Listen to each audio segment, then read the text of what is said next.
I never thought I'd be the guy telling a story like this. For most of my life, I believed in family, in loyalty, in working hard so the people I love could feel safe. I married young, her name was Emily. She was beautiful, clever, and had this way of making me feel like I could take on the whole world. For over a decade, I thought we were building a future together.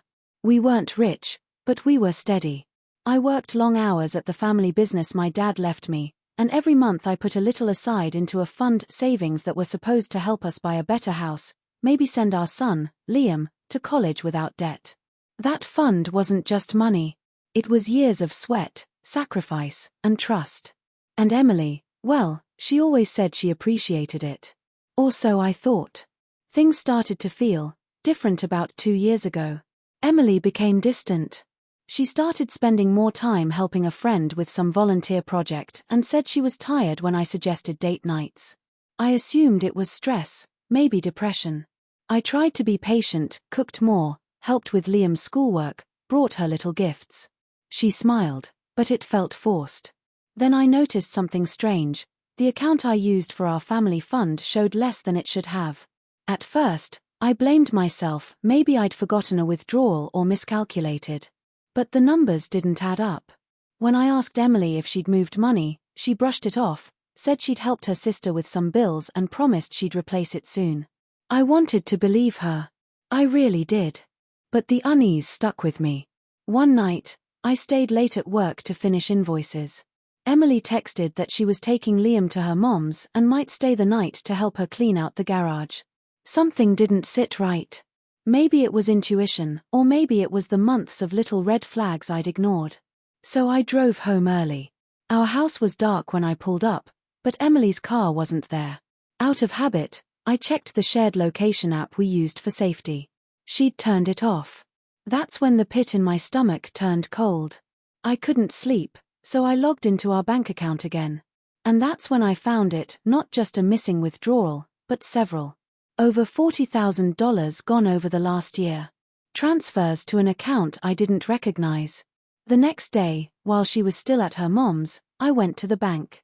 They confirmed the account was under Emily's name. That's when it hit me, she'd been moving our family's savings into her own secret account. My heart broke, but my head was still trying to make excuses. Maybe she was planning a surprise. Maybe she was scared to tell me something. But then I found him. A man's name on one of the transfer memos, for Daniel. I confronted her that night when she came home. At first, she denied everything, said I was paranoid, controlling. But when I showed her the bank statements, she froze. No tears. No apology. Just silence. Finally, she whispered, "I'm sorry. I didn't mean for it to go this far." I asked who Daniel was. She hesitated, then admitted it. He was a friend from yoga. They'd been seeing each other for over a year. He'd lost his job, was struggling, and she wanted to help him get back on his feet. I couldn't breathe. Our savings, the life I'd built for us, had been going to her affair partner. And then came the knife that really cut deep. Emily was pregnant. 8 months along. She had been hiding it with loose clothes and excuses. She admitted the child wasn't mine. I just shut down. I remember standing there, staring at her, realizing the woman I loved, the mother of my son, had built an entire secret life while smiling at me across the dinner table. I didn't scream. I didn't break anything. I just walked away. The next morning, while she was still asleep, I called my lawyer. Thankfully, most of the business assets and house were under my name.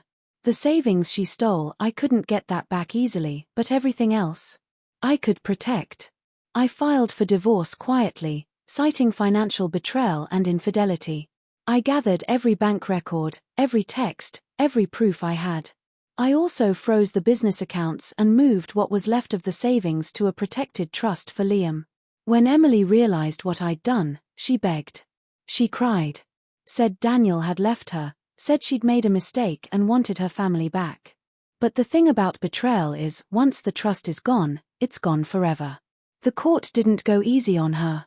She had no job, no income of her own. She lost claim to the house. I made sure Liam would stay with me full time. She could visit, but not live with us. And the man she sacrificed everything for? He disappeared the moment things got hard. Left her pregnant and alone. It's been a year since the divorce was finalized.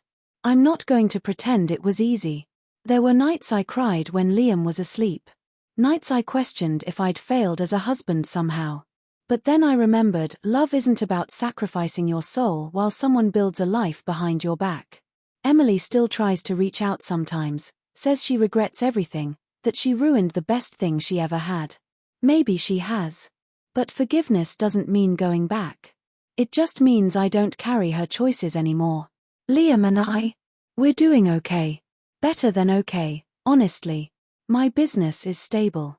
I've started living again, slower, wiser, but with hope. If there's one thing I've learned, it's this. You can give someone everything, love, trust, years of your life, but if they choose to betray you, that's on them, not you. Protect your heart, protect your future, and when someone shows you who they really are, believe them.